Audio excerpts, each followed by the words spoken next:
Hello guys, welcome back to my YouTube channel টক ঝাল মিষ্টি।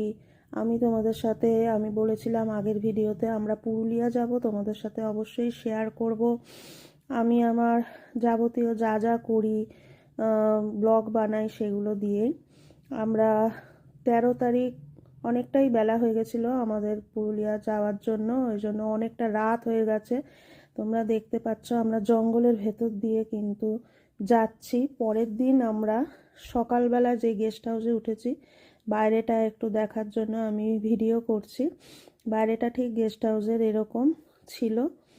আমি আবার আশপাশটা তোমাদের দেখিয়ে দেওয়ার চেষ্টা করছি। আমি নিজেও চারপাশটা দেখার জন্য বাইরে বেরিয়েছিলাম, যেহেতু আমরা অনেকটাই রাত করে ঢুকেছিলাম সেদিনকে। ওই জন্য আমি বাইরেটা ঘুরছি, দেখছি যে যেন আমি 100 বছর আগে চলে গেছি। এখানকার পরিবেশটা এতটাই আগেকার দিনের যেরকম পরিবেশ ছিল সেরকম। মাঠের মধ্যে সব বাচ্চারা ঘুড়ি ওড়াচ্ছে, খেলছে, একদমই আগের গ্রামের পরিবেশ যেটা বলে। পুরুলিয়ার জায়গাটা এতটাই গ্রাম্য, লাল মাটির দেশ। আশেপাশে কিন্তু পুরো ভালো বাড়ি বলতে কিছুই নেই। আমরা যেটাই ছিলাম সেটাই একমাত্র ভালো বাড়ি ছিল। গরু ঘুরে বেড়াচ্ছে, মাঠ ঘাট দেখতেই পাচ্ছ, বড় বড় গাছ, চারপাশে ধান চাষ হচ্ছে। আর ওখানকার মহিলারা, ওদের কিন্তু এখানে একটাই, আমি যা দেখলাম, একটাই কুয়ো আছে, সেখান দিয়ে ওরা কাজকর্ম সারে, সব কিছু করে। একদম মনে হচ্ছে কত আগে। এখানে যে নেট এর মোবাইল কোনো কিছুই এখানে নেই বলতে পারো। ওরা আমাকে দেখছে, আমি এরকম ড্রেস পরে এখানে চলাফেরা করছি, ওদের কাছে একটু অদ্ভুত লাগছে, আমারও ওদের দেখে অদ্ভুত লাগছে। কীরকম পরিবেশটা, মাটির বাড়ি ঘরদোর, তোমরা বুঝতে পারছো না কি জানি না। আমি ভিডিও করার চেষ্টা করছি। এই যে উনান ধরিয়েছে, পুরুলিয়া যে ঘোরার জায়গাগুলো সেগুলো তো সবাই দেখায়। আমি এখানকার পুরুলিয়ার অ্যাকচুয়াল যারা পরিবেশ, যারা থাকে, তাদের ব্যাপারটা দেখানোর চেষ্টা করছে। এই যে শাড়ি দিয়ে ঘেরা, এখানেই থাকে। এই এখানে বউ দাঁড়িয়ে আছে, ওখানে বর মাটি কাটছে। মাটি কেটে কি করবে জানি না, এখানে মাটি কাটছে। ওদের এরকমই পেশা, চাষবাস করা। আমি ওখানে জিজ্ঞেস করলাম, ধান চাষ করে, সারাদিন কাঠ কুড়িয়ে এনে উনান ধরায় ভোরবেলায়। আমরা এসব কল্পনাই করতে পারি না। এখানকার বাচ্চা বাচ্চা ছেলেমেয়েরা এই যে স্কুল যাচ্ছে, হাতে নিয়ে, এই যে কুয়া, এই কুয়াই হচ্ছে ওদের জন্য ভরসা। এই কুয়া থেকেই জল তোলে। এখানকার যত পরিবার আছে সব এই কুয়ার ভরসাতেই চলে। বাড়ি ঘরদুয়ারগুলো দেখো, পুরো মাটির বাড়ি। উপরে খড় দিয়ে কেউ যে যেভাবে পেরেছে করেছে, যার যতটা মনে হয় সামর্থ্য সব এখানে। এবার আমরা কিশোর ভারতী স্কুলে চলে এসেছি। কিশোর ভারতী স্কুল কিন্তু পুরুলিয়াতেই, যেটা মিহির সেনগুপ্ত তৈরি করেছিল অনেক আগে। এখানে আমার হাজবেন্ড পড়াশোনা করতো, ওই নিয়ে এসছে।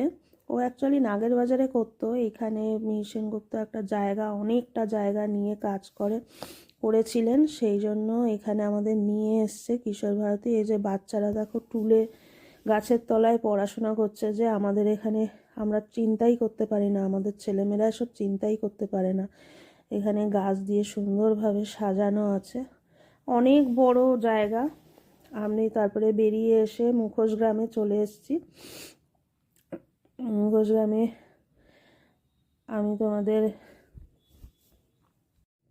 আমি কিছু বলছিলাম, কিন্তু সেটা রেকর্ড করিনি, কারণ বাইরের আওয়াজগুলো অনেক বাজেভাবে এসছে কথাটা শুনতে, ওই জন্য পরে আমি ভয়েস যোগ করেছি। এই যে আমরা মুখোশ গ্রামে ঢুকেছি, পুরুলিয়ার, যেটা মোটামুটি সবাই জানো, পুরুলিয়ার মুখোশ গ্রাম কিন্তু বিখ্যাত। এখানকার প্রত্যেকটা পরিবারের মানুষ মুখোশ তৈরি করে। আমি একটু একটু করে সব কিছুই দেখানোর চেষ্টা করছি, অনেক বড় ভিডিও হয়ে যায় যে পুরো দেখাতে গেলে। ওই জন্য কিশোর ভারতীতেও পুরো আমি করেছিলাম, কিন্তু দেখাতে পারিনি। এত বড় ভিডিও দেখার মতো এখনও সত্যি কথা বলতে কারোরই ধৈর্য নেই। এখানকার যারা বাসিন্দা তারা এখানে আবার মুখোশ তৈরি করে ওদের রুজি রোজগার।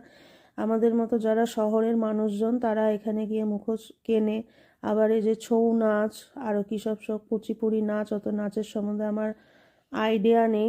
কথাকলি নাচ, এইসব নাচের মুখোশ তৈরি হয়, তারপরে ঠাকুর দেবতার মুখোশ তৈরি হয়, মানে পুরো গ্রামটাই মুখোশ তৈরি হয়। এখানে একজনকে জিজ্ঞেস করছিলাম এই মুখোশগুলো কিভাবে তৈরি হয়, উনি বলল যে এই খবরের কাগজের মধ্যে ময়দা দিয়ে কী সব করে আঠা দিয়ে ওরা শক্ত করে তারপরে এই মুখোশগুলো নাকি তৈরি করে। আর মুখোশগুলো মানে খুবই কম দাম থেকে 10 টাকা 15 টাকা থেকে শুরু, যার পরে 150, 200, 250, 300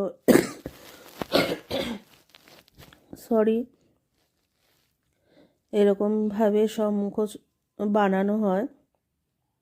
অনেকে বানাচ্ছে, কেউ রং করছে, প্রত্যেকটা দোকান শুধু মুখোশেরই, যেদিকে তাকানো যাচ্ছে মুখোশেরই দোকান। আমার হাজব্যান্ড আর 2 মেয়ে এগিয়ে যাচ্ছে, আমি একটু ভিডিও করছি বলে পিছনে দিকে চলে এসেছি। এখানে বাচ্চা থেকে বয়স্ক থেকে মহিলা থেকে আরম্ভ করে সবাই মুখোশ তৈরি করতে পারে। হাতের কাজের সব নিপুণ কাজ এখানে করে।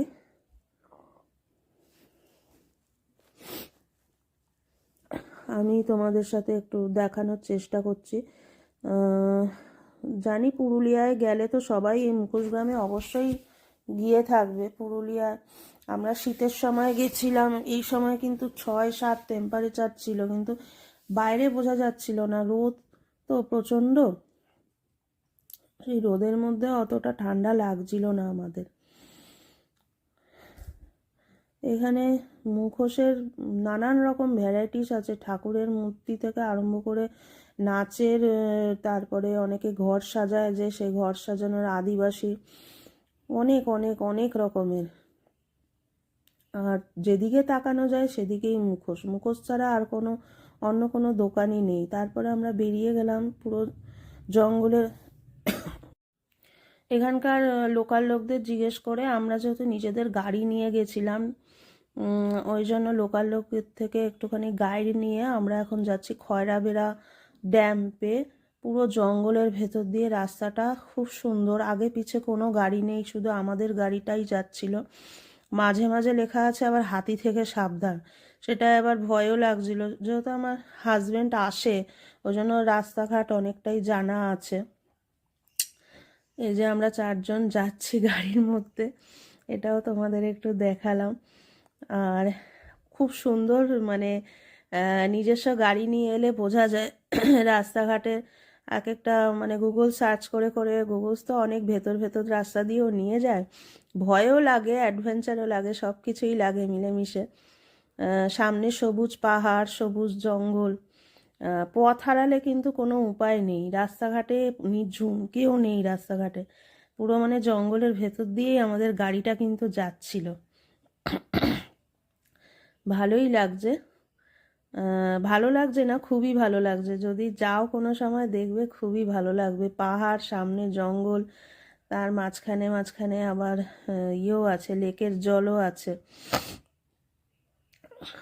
মাটির রাস্তা, খুব রিস্ক নিয়েই গাড়ি চালাতে হচ্ছে আমাদের। গাড়িতে কিন্তু অনেক ঘষাও লেগে গেছিলো, মানে জঙ্গলের যত, এটা এখানকার লোকাল লোক বললো খয়রাবেড়া ড্যাম, এই ড্যামটার নাম খয়রাবেড়া। এখানে আশেপাশে লোকাল লোকরা স্নান টান করে, ওই পাশে ড্যামটা আছে, আমরা ওই দিকটা যেতে পারিনি, কারণ অনেকটা বড়, ওইদিকে যেতে গেলে অনেকটা যেতে হবে। আমাদের গাড়িটা যেখানে পার্ক করা গেছে আমরা সেখানেই দাঁড়িয়েছিলাম। আশপাশটার পরিবেশটা এইরকম, এই যে পাহাড়, এখানে সামনে ছোট ছোট গুমটি মতো দোকান আছে, ওইখানে চা খাওয়া এইসব সব, গেলে সবাই ছবিও তোলে, এখানে একটুখানি রেস্টও করে। এই যে ড্যাম্পের এই দিকটা দেখতে খুব সুন্দর, এই ব্রিজটা দিয়ে যাওয়া যায়, এদিক থেকে ওদিকে পারাপার হওয়া যায়। আমরা আর যাইনি, কারণ অনেকটা জায়গায় আমরা গেছিলাম তো, আমরা আর ভালো লাগছিল না। কিশোর ভারতী স্কুল, তার আগেও একটা জায়গায় গেছিলাম, দেখালাম। আর তারপরে মুখোশ গ্রামেও আমাদের অনেকটা সময় চলে গেছে। আমরা এখানেই বেশ কিছুক্ষণ সময়, এখানে আবার সন্ধ্যা 4, 4:30, এখন তো মানে শীতকাল তো ওই জন্য বেশিক্ষণ কিন্তু রোদও থাকে না, 4:30টার মধ্যে অন্ধকার হয়ে যায়। তার আগে আগে আমাদের হোটেলে ঢুকতে হবে। আজকে আমাদের হোটেলে স্টে আছে। কালকে যেহেতু অনেক রাত্রে ঢুকেছিলাম ওই জন্য আমরা গেস্ট হাউসে একটা ছিলাম, আগেই বলে রেখেছিলাম আমরা হোমস্টেতে ছিলাম। চারদিকে পরিবেশটা খুবই সুন্দর। যারা প্রাকৃতিক সৌন্দর্য উপভোগ করতে চাও পুরুলিয়ায় এই সময় ডিসেম্বর জানুয়ারি মাসে গেলে কিন্তু খুব ভালো লাগবে। আমরা এখানে কিন্তু অনেক মন্দিরও আছে, সেই মন্দিরগুলোতে আর যাইনি। আমরা মোটামুটি ড্যামগুলোই কভার করেছি। তোমাদের সাথে আরও ড্যাম আমি সেগুলো শেয়ার করব পরে। একটা ভিডিও করলে অনেকটা লং হয়ে যাবে, জানি না কে কে দেখবে। আমার মনে হলো যে তোমাদের সাথে একটু শেয়ার করলে আমার ভালোই লাগবে, তাই আমি এগুলো শেয়ার করছি।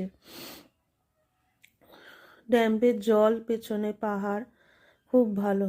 এটা আরেকটা জলপ্রপাত, তুর্গা জলপ্রপাত।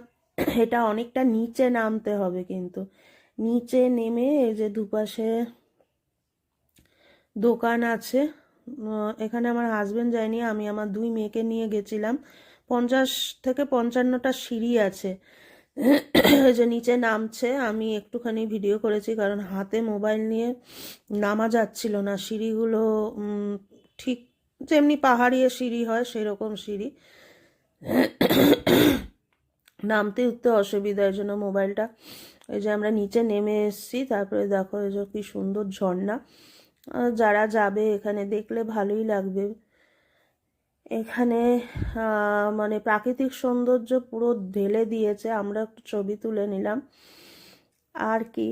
আবার একটা ড্যাম্পে এসছি, আপার ড্যাম্প। এই ড্যামটাও খুব সুন্দর, খুবই সুন্দর। আশপাশটা দেখো, পরিবেশটা দেখলেই বুঝতে পারবে।